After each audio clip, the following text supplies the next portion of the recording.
Question 16a on the higher 2024 paper was a simplify question. Now, when we think about simplifying, we're looking for common terms that we can cancel out with each other.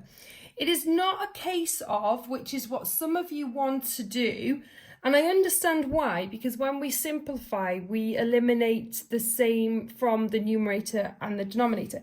I cannot just cancel out the y squareds, because the only way I could do that was if this term here had y squared and this term here. So everything would have to have a y squared. Okay, so there is a little trick to know what to do in this. It's in the very towards the end of your paper.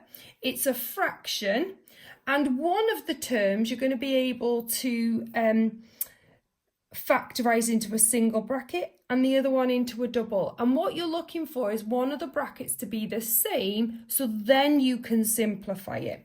So when you see it, it's later on the paper, it's in higher, second half. If you see the word simplify and you've got a fraction, you are going to be doing some factorizing, okay? Usually there's a straightforward one and a difficult one. So let's factorize the top. So I can automatically see that I've got common terms. So terms that are in both, or something will go into each part. So I know that's going to be a single bracket. Okay, so let's work on that first. So we've got 4y squared plus 8xy. So the highest common factor of 4 and 8 is 4. The highest common factor of y squared and xy is y. Okay, so that goes on the outside. So then we've got to figure out what goes on the inside. What do I times 4y by to get 4y squared? Y. What do I multiply 4y by to get 8xy? Well, it's 2x. Okay, so that would have got me 1 mark. Now, we've got to look at the bottom part. There is nothing common to these apart from 1, and you never factorize with just 1 on the outside. So that means it has to be a double bracket. Now, this is quite a special one because it doesn't have a middle term. So what we would need to do to this one is what we call completing the square. Okay?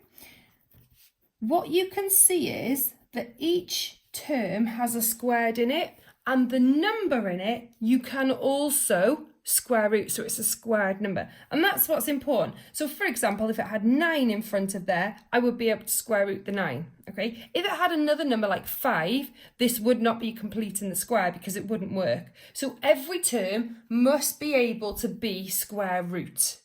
Okay, so you must be able to square root it. So we're going to square root, so it's double brackets. And the trick here is one of the brackets will be a positive and one of them will be a negative, because what happens then to the terms in the middle is that they cancel each other out. So we square root y squared, which is just y. We square root 4, which is 2. We square root x squared, which is x. And now I repeat this in the other bracket, except it's a plus in the middle. So it's y plus 2x. And as you can see, so if I just do this part, so if I multiply those together, I've got negative 2xy.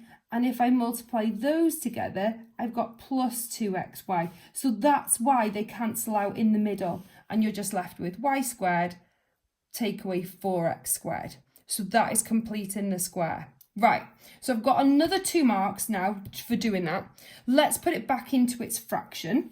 So we've got 4y, y plus 2x, all over y take away 2x, y plus 2x. Right, now I can simplify and cancel out the like terms.